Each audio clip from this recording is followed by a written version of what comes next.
हरे भरे जंगल में रहता था एक नटखट सा बंदर। उसका नाम था गोलू। गोलू को सबसे ज्यादा मजा आता था खाना बनाने में।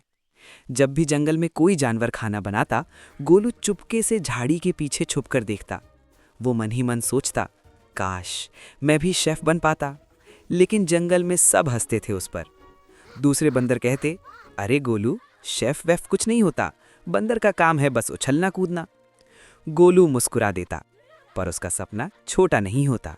एक दिन जंगल में ढोल बजे। सारे जानवर इकट्ठा हुए।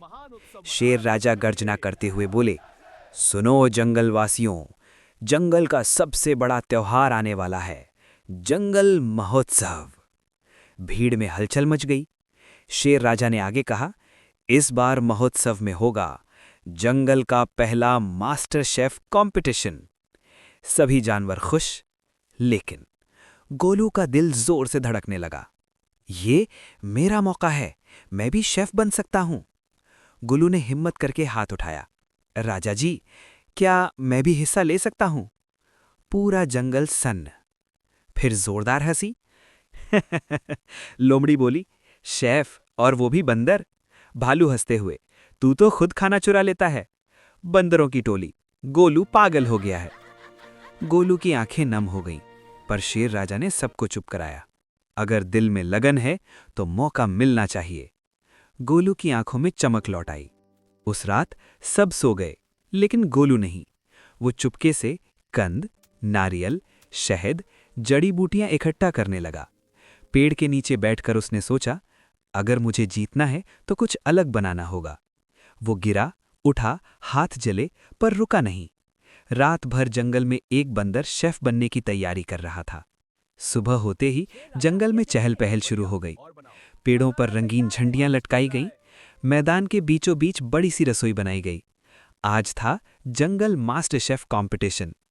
शेर राजा सिंहासन पर बैठे और जोर से बोले, आज देखा जाएगा कौन है जंगल का सबसे बेहतरीन शेफ।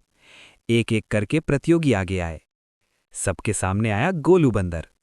भीड़ में फिर से फुसफुसाहट, ये क्या बनाएगा, खुद ही खा जाएगा। गोलू ने गहरी सांस ली और अपने छोटे से चूल्हे के पास खड़ा हो गया। जैसे ही गोलू ने खाना बनाना शुरू किया, उससे गलती हो गई। नारियल गिर गया, शहद फैल गया और धुआं उठने लगा। जानवर हंसने लगे।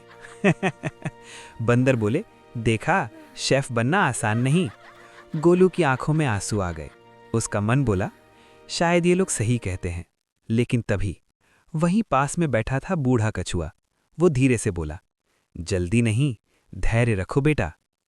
गोलू ने आंसू पोंछे और फिर से शुरू किया। इस बार उसने आग धीमी रखी, जड़ी बूटियां ध्यान से डाली, केले और कंद मिलाए। अब उसकी रसोई से अनोखी खुशबू आने लगी। लोमड़ी ये सब देख रही थी। उसे जलन होने लगी। वो मन ही मन बोली, अगर ये बंदर जीत गया तो मेरी चालाकी बेकार हो जाएगी। लोमड़ी ने चुपके से गोलू के पास रखी नमक की थैली हिला दी, लेकिन गोलू ने देख लिया। वो चुप रहा, कुछ नहीं बोला। घंटा बजा, 10। समय समाप्त। गोलू ने अपनी डिश सामने रखी, जंगल स्वाद खिचड़ी। जंगल के मैदान में सन्नाटा छा गया था। ओहो, सभी जानवर गोलू की बनाई खिचड़ी को देखकर एक दूसरे का मुंह देख रहे थे।